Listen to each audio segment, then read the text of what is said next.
Welcome back to Connect with Rohan Dialvis, brought to you from the studios of Satyajit Creations here in London. I have with you today Dr. Palitha Serasinghe. Dr. Serasinghe is an Ayurvedic physician, a senior lecturer, and also helped establish the Ayurvedic faculty at the University of Middlesex from King's College in London. A very warm welcome to you, Dr. Palitha Serasinghe. Ayubowan. Ayubowan, thank you. Great to have you here on this show. Thank you. Palitha, tell us a little bit about how it all started. Where are you from in Sri Lanka? I am from Colombo. I was born and brought up in Colombo. Whereabouts in Colombo? I was living in Villavata. Right. Yeah, I lived in a very multicultural environment. Mm-hmm. So we had all the nationalities living around our house. Yeah. So Villavata, and I studied at Royal College Colombo 7. Mm-hmm. So from my grade 1 to until A levels. Right. So I was at Royal College. So that's how I started. Right. That's an interesting. So here is a gentleman, a true person from Colombo. I was going to say Colombian, but Colombo-based product. Born and bred in Colombo, educated at Royal College. And then, what made you go or select Ayurveda as so as I must also mention that my roots are in down south. Right. My father is from Veligama. Mother is from Colombo. Right. So and did your parents have a background into Ayurveda, or is it just the first generation in Ayurveda? First generation. Right.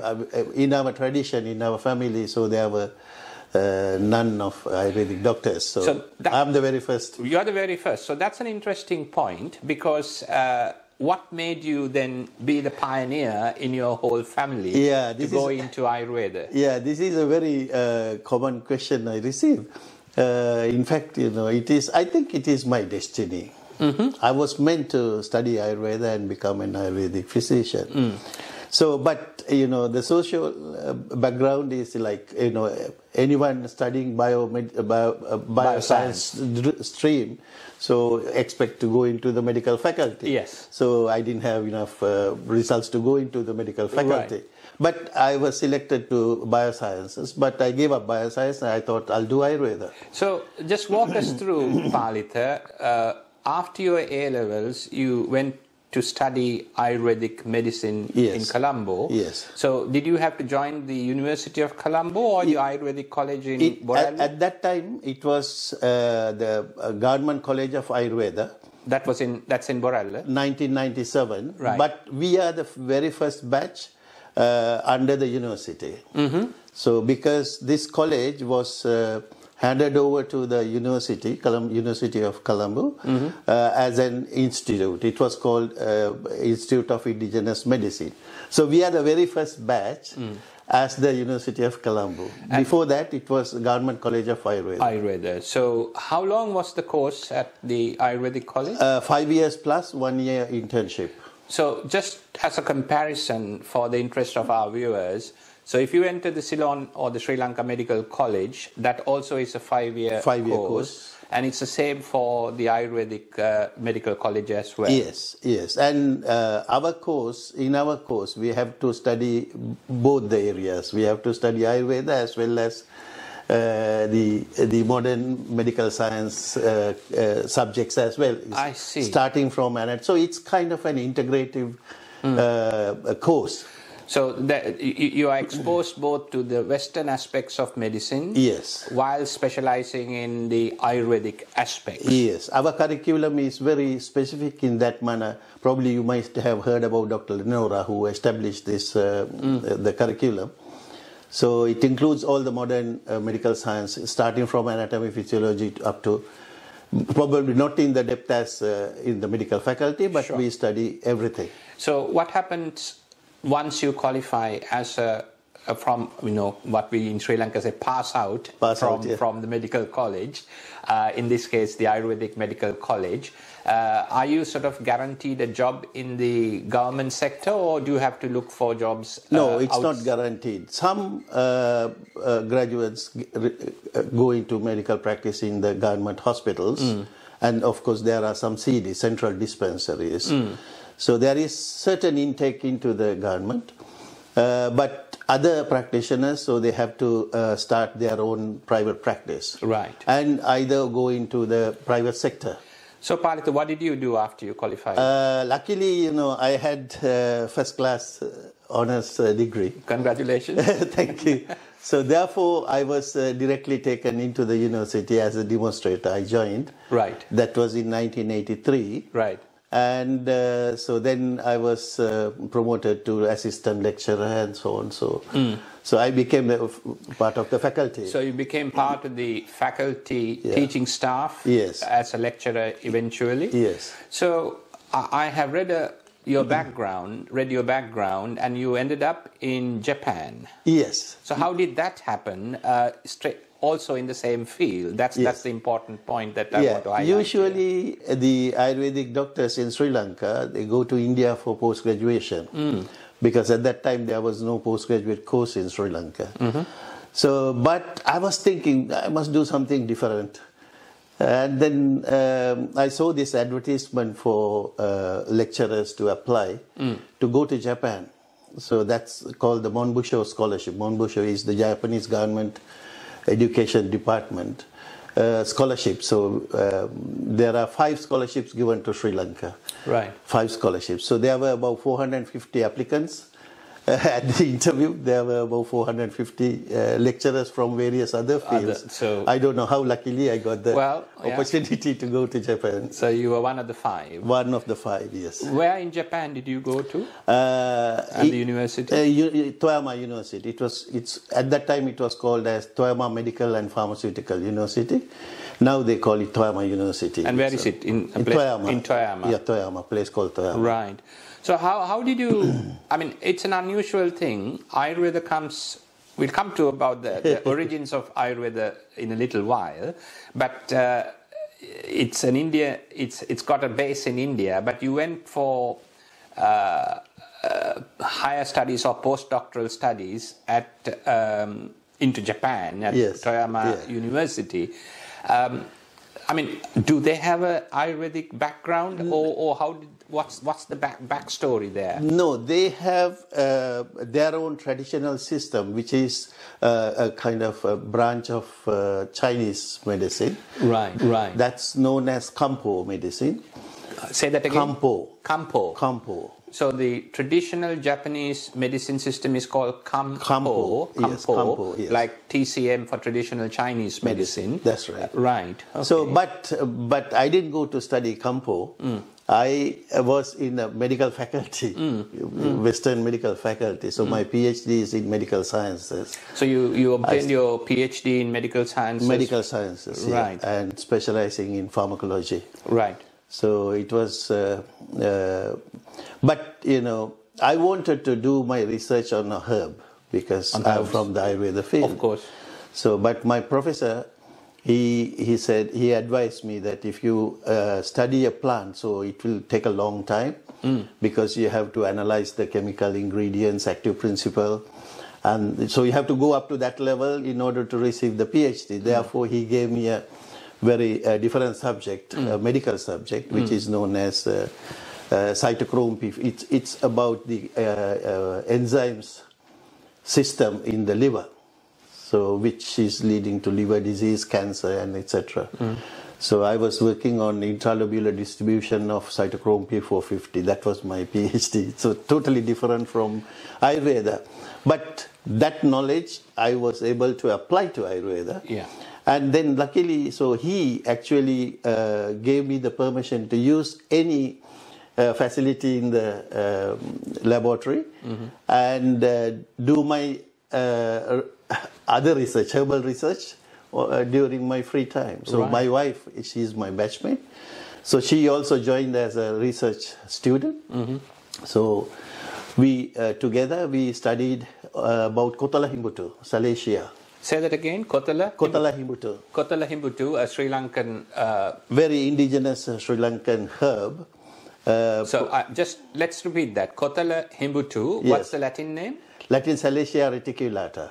Salacia reticulata. So yes. That's important for medical and Ayurvedic students, yes. both Western and Eastern. Yeah, so probably that was the very first scientific study on Kothala Himbutu, diabetes, anti-diabetic action. We published that in 1991 in a British journal.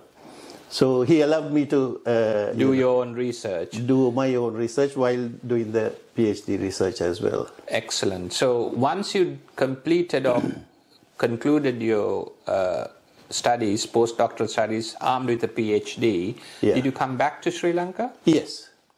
So, in 1991, I came back to Sri Lanka. So there was no total brain drain there, but you came back. And back to the university? Back to the university. Just walk us through about coming back to Sri Lanka and what you did 1991, I came back to Sri Lanka, and then I became a senior lecturer there.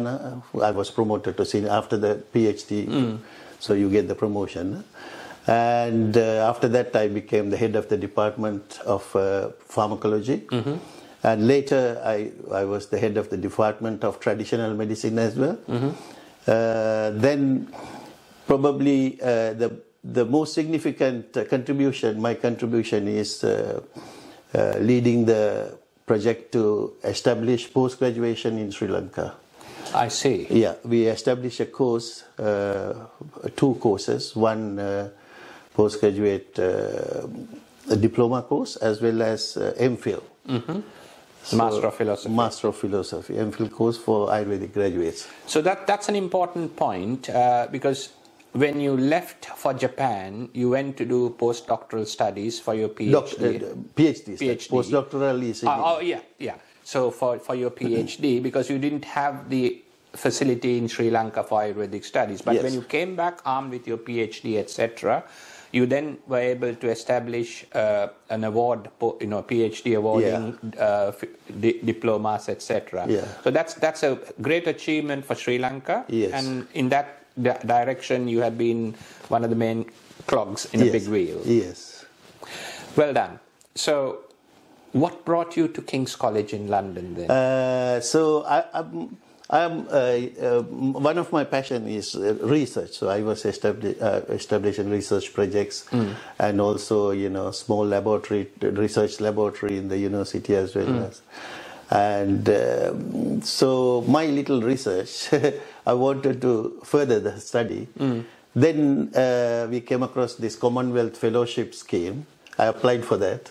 Again, luckily, I was able to come to King's College, London. Sorry, I have to interrupt you. You keep saying luckily, but I think it's your merit and your wisdom that brings you to these places, not necessarily luck. There is an element of luck. Achievement as well, yes. Achievement, yeah.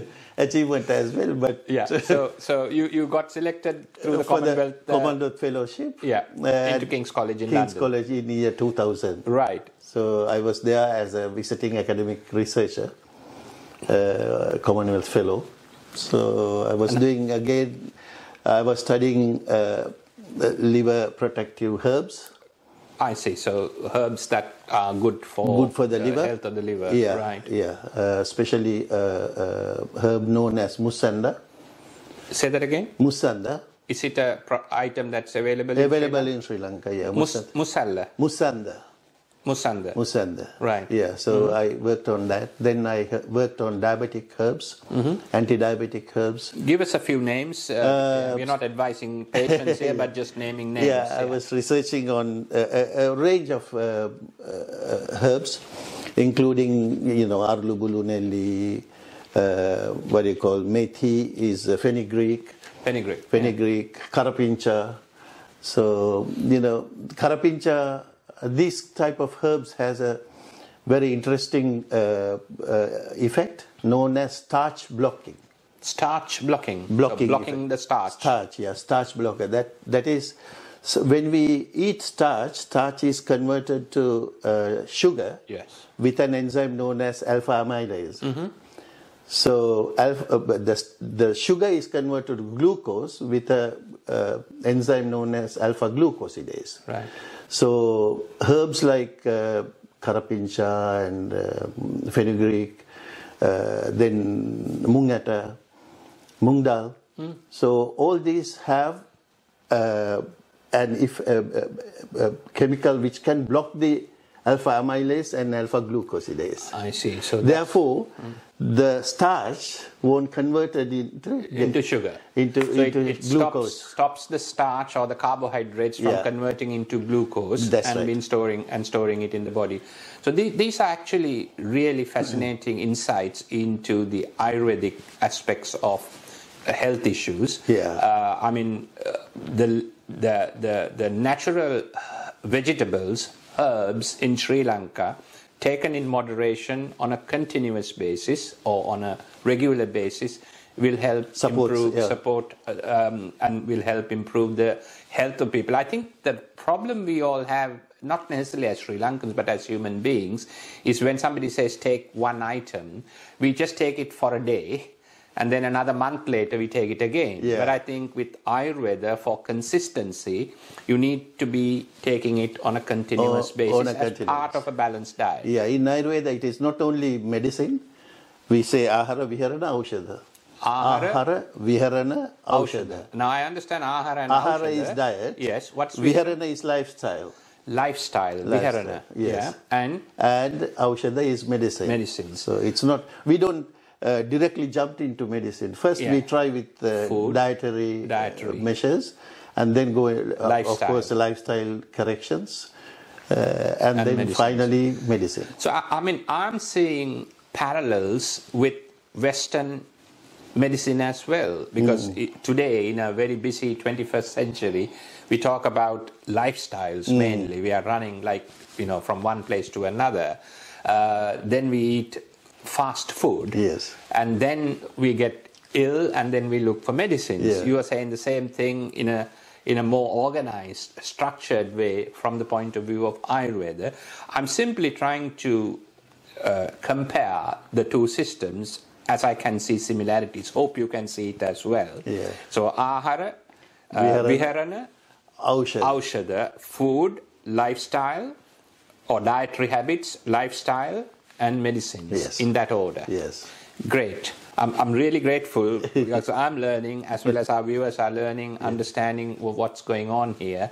So, why aren't these facts well known to the public in Sri Lanka through television programs and so on? I'm sure there are. I think it's what I call public health broadcasts. Yes. Probably more health education in the Ayurvedic sense is needed. But Ayurveda is integrated part of our lifestyle, our culture. So if you remember one of the governors during the colonial period, I think it's Robert Knox. He wasn't a governor, he was one of the British people. So one of unless you're referring to Robert Brownrigg. Yeah. No, Robert Knox he has was written a book. He was the prisoner in Kandy, under the Kandyan king. Yeah, he has written a book. In his book, he mentions everyone in this country is a physician. That is Robert Knox. Robert Knox. I know that. Yeah. Robert Knox. He wrote. He's not a governor. No, So he wrote. Yeah. So that was his observation as a foreigner about Sri Lanka. Yeah. So everyone in the country, so we have these home remedies, what we call adbehet. Adbehet. So everyone knows what to use. Now, this is a sad point that I'm going to highlight. You're talking of home remedies, what you call adbehet. Yeah. Now, as a Sri Lankan, I generally have a relatively good understanding about adbehet. But you talk to a 20-year-old today, even in rural Sri Lanka, they don't know what adbehet is. Yes. That's where because whenever they have a cough and a cold, they look at aspirins or panadols rather than peyava or kottamalli.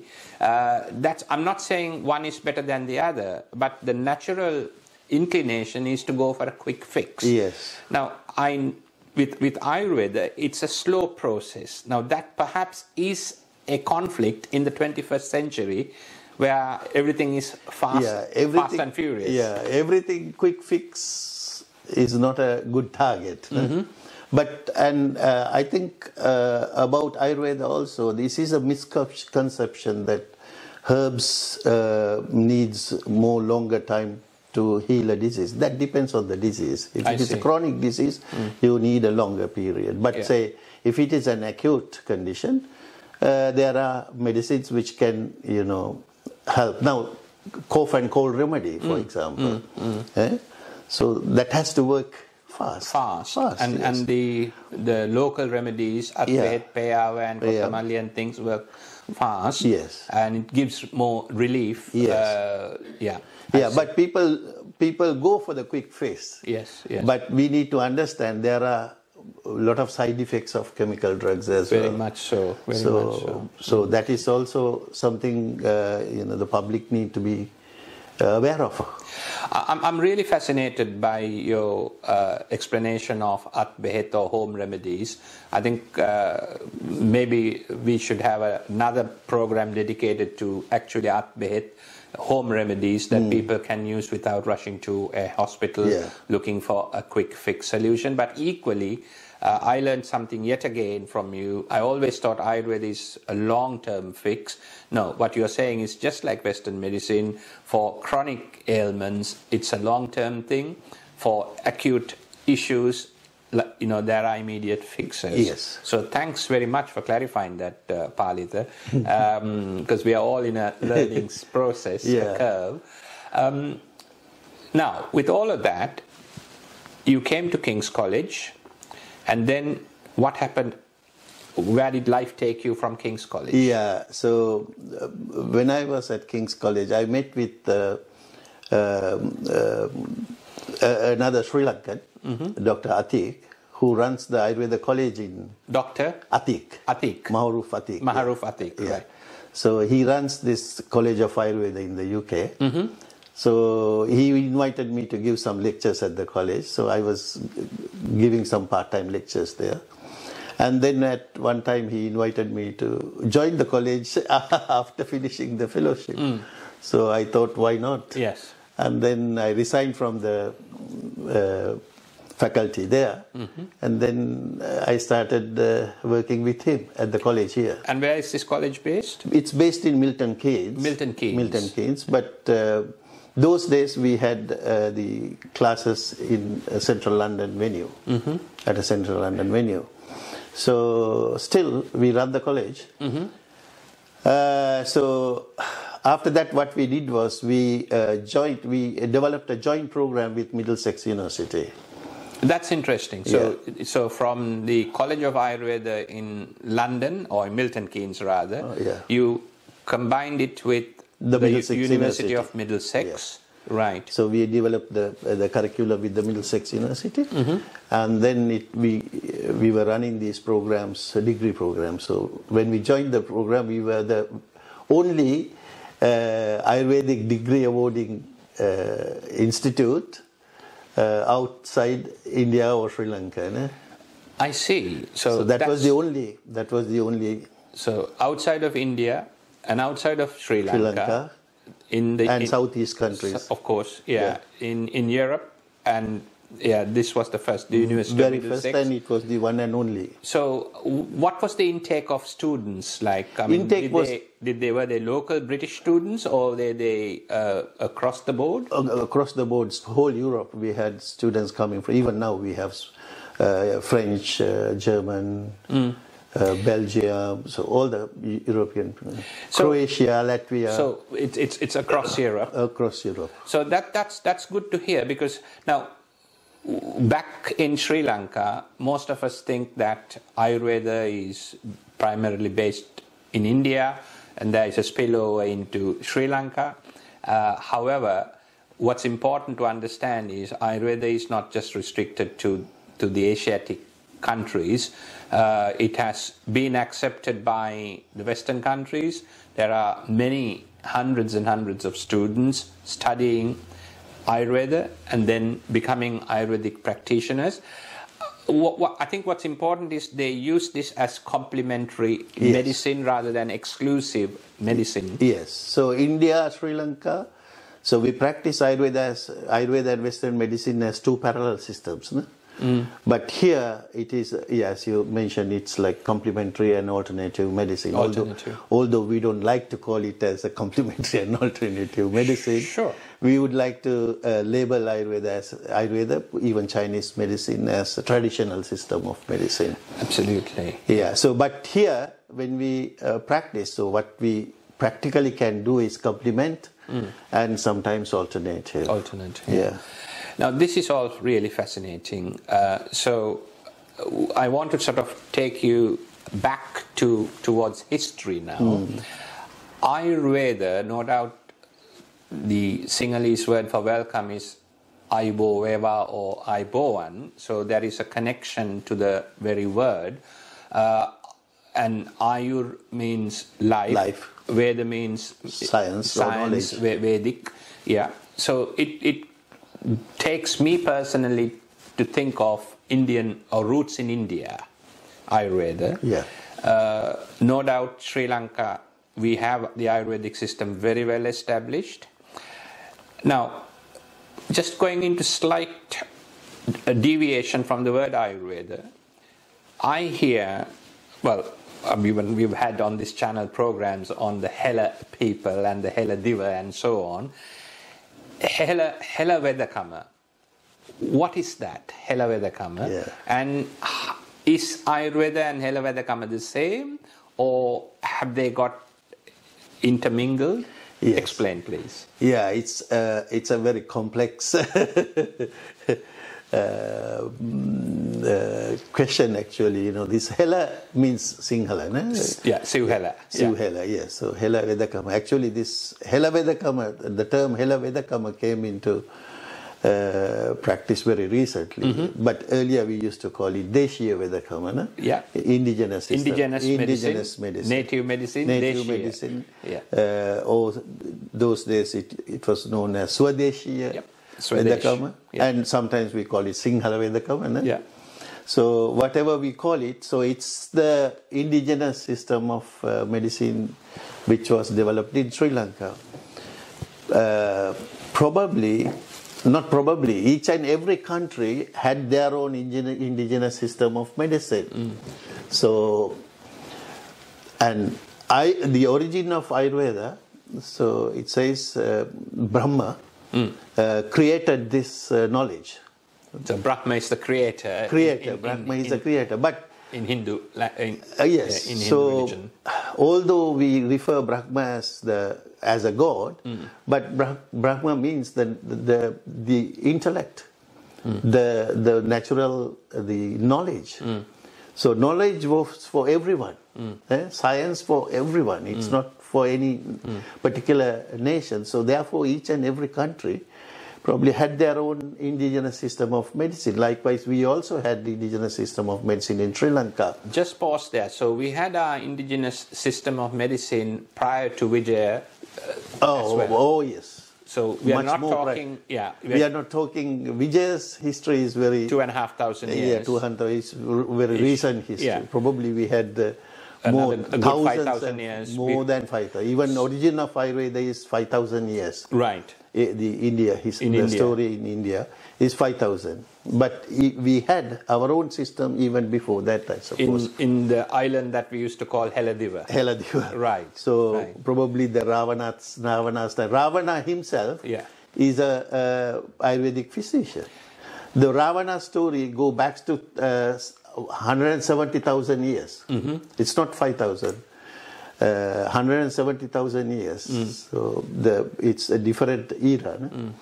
So we had some kind of medicine. Probably after Ayurveda was introduced into Sri Lanka, so it got integrated, mixed up. Integrated, evolved, and something new. Something new. And so whether it was the Hela Vedakama, whether one called it Hela Vedakama, Swadeshiya Vedakama, Paramparika, Deshiya, whatever, there are very strong links to Ayurveda, and as you say, Ayurveda is about 5,000 years old. Ravana and all of that, the prehistoric records go back beyond, and of course the island which we call Sri Lanka today obviously had the medicines and the medical professionals even then. That's again another fascinating aspect that you have given us exposure to, because we really want to look at certain areas that we don't generally talk about, and that's one of the aspects of this program, rather than to say one is right and the other is wrong. So when it comes to fractures, what we call kadum bidum vedakama, as opposed to healing the body, it is sort of healing. Yeah. Where are the roots? Are they also in Ayurveda? In Ayurveda also, we have 8 divisions of Ayurveda, 8 specialties. What are they? We call it Kaya Chikitsa, Shalya. Kaya Chikitsa is internal medicine. Right. Then Shalya Chikitsa is surgery. Shalakya is like ENT. Ear, nose, throat. Diseases about the neck. Shalakya.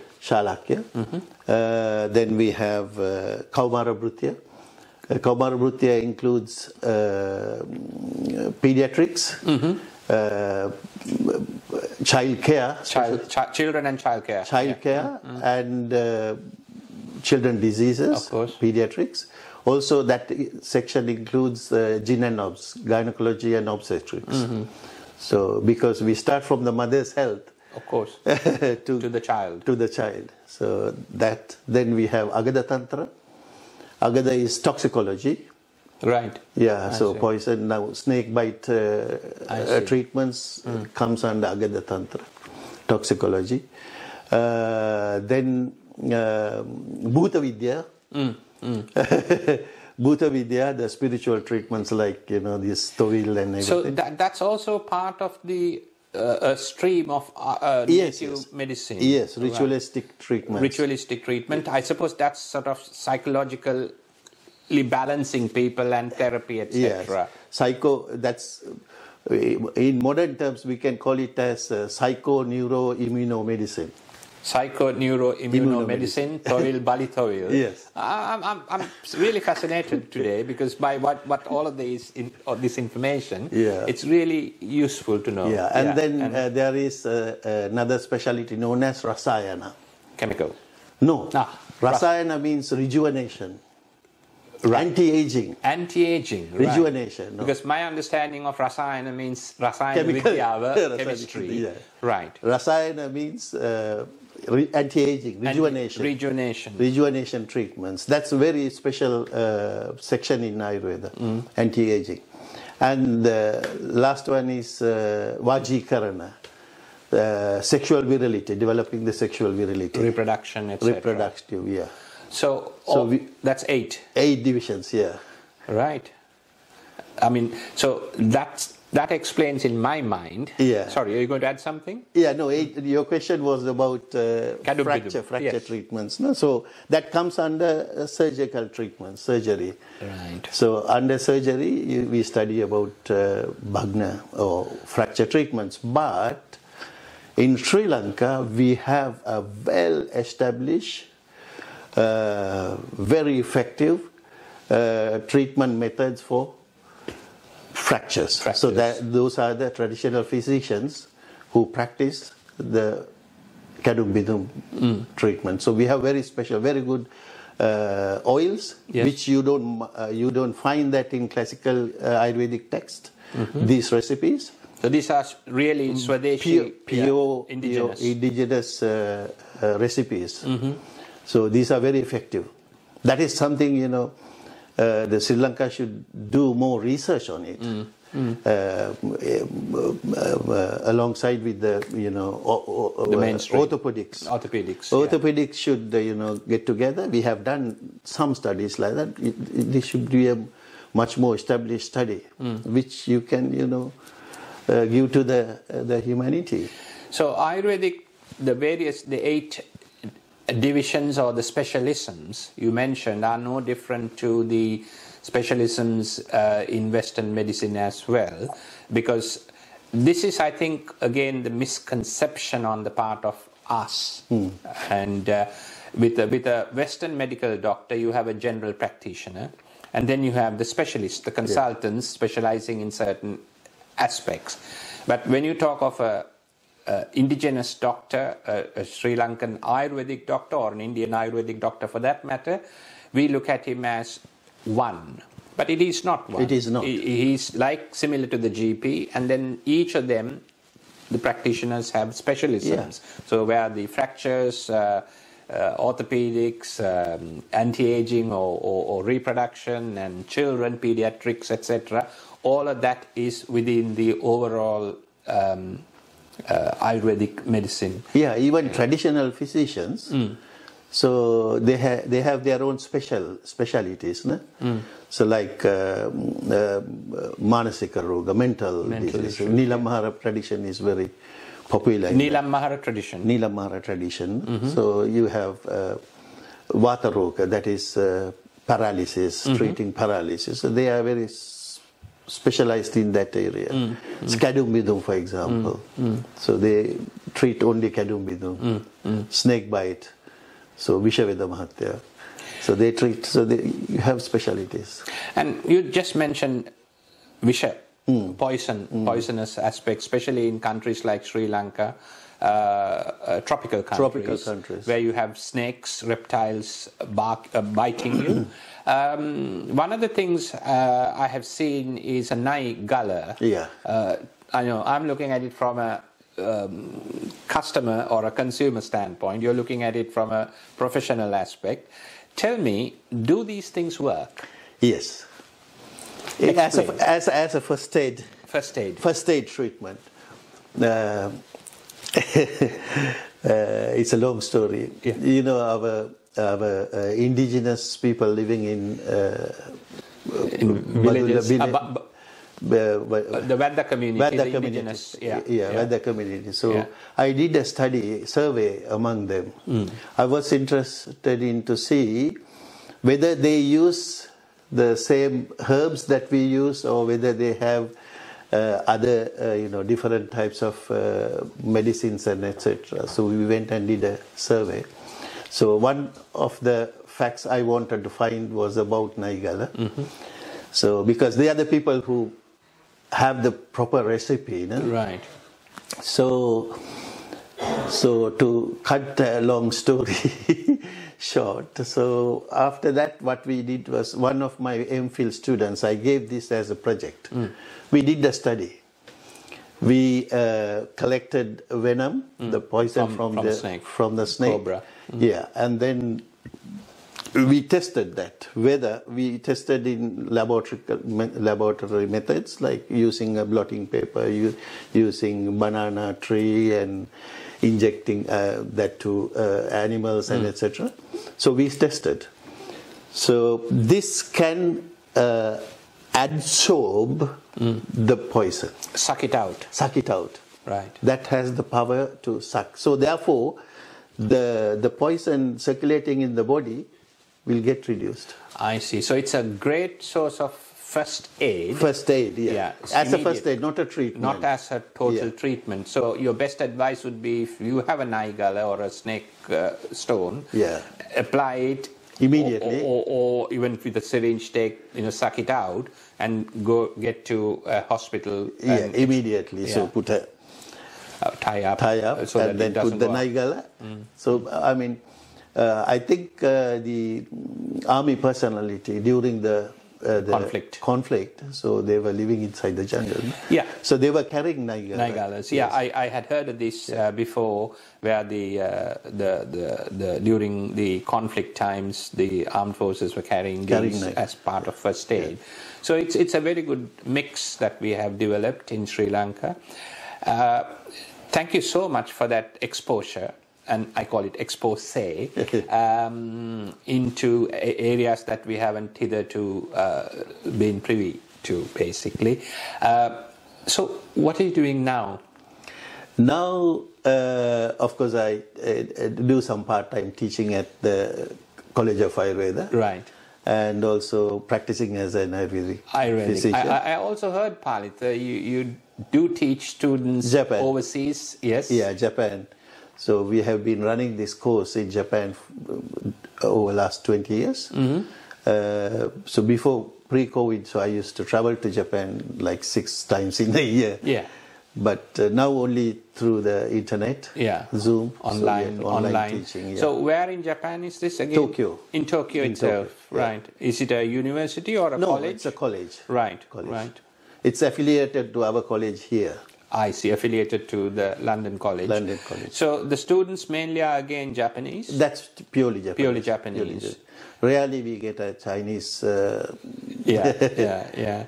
And you, the medium of communication teaching is English or No, Japanese? Japanese. So you are very fluent in Japanese. Yeah. I see. I wouldn't want to test your Japanese skills because my Japanese is almost zero. Yeah.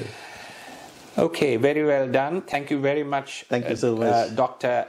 Palitha Serasinghe, for spending at least 30 minutes with us today, or if not more, sharing the immense knowledge Dr. Serasinghe has, both as an Ayurvedic physician, an Ayurvedic lecturer, and mentor to so many people in his field, and also for highlighting the excellence Sri Lanka has, and in this particular case in the field of Ayurveda.